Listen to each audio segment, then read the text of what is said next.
else.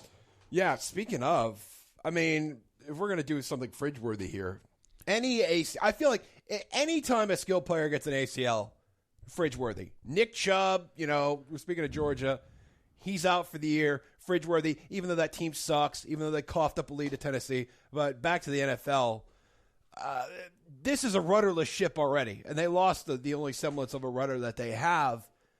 Like, it's not Andy Reid's fault, but it's kind of Andy Reid's fault. Yeah. Here's the thing. Remember when Alex Smith was drafted over Aaron Rodgers? And over those people everybody. should be committed, Yes. okay? Alex Smith, whatever quickness he had being drafted number 1, that is gone. Okay, he ran that Urban Meyer kind of spread option tech. His footwork in the pocket is horrible, where you would argue that Aaron Rodgers' footwork in the pocket is better now than it was when he was third year in the league. Right. And and nothing he does makes anybody else better. Doesn't make the wide receivers better. He doesn't make Travis Kelce better. And it's like they're stunned when they get the ball thrown to them. It makes Jeremy Maclin better on a PPR standpoint because a lot of teams just play back on Maclin. Maclin runs a little 7-yard out route, gets a little pass, and they just nickel and dime teams to death. But you could do that with Jamaal Charles. I don't know if you can do that now with, I need to practice saying this, it's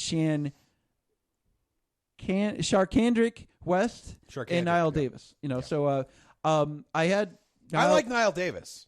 I mean, he's not Jamaal Charles. Remember when Niall Davis took over for Charles in that awesome playoff game? Yes. Colts versus Chiefs, 2 years ago. Yeah, well, I want to say it was January 2014. Right. Around the time that Atlanta got hit by Snowmageddon. But Jamaal Charles got hurt on his very first or maybe even second carry, had a concussion. That's when everybody got hurt for this. Niall Davis came in and was just a complete stud until he ended up blowing out his knee in the game. So they're going to be fine. But here's my problem. They're going to be as fine as they were, which is not really fine at all. Here's my problem with Davis.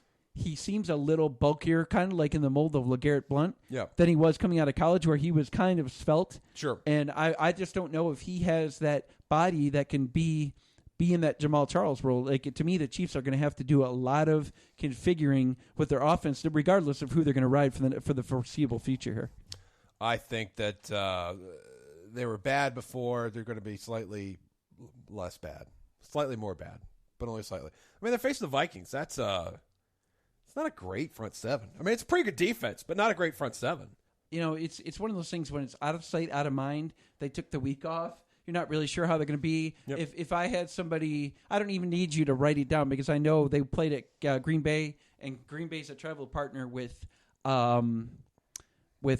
Minnesota. So that game is in Minnesota. Correct. The weather should be good. It's one of those things where I honestly don't think it's a good matchup for KC because whatever Minnesota does well on defense, they do it a lot better than whatever Kansas City can do on offense.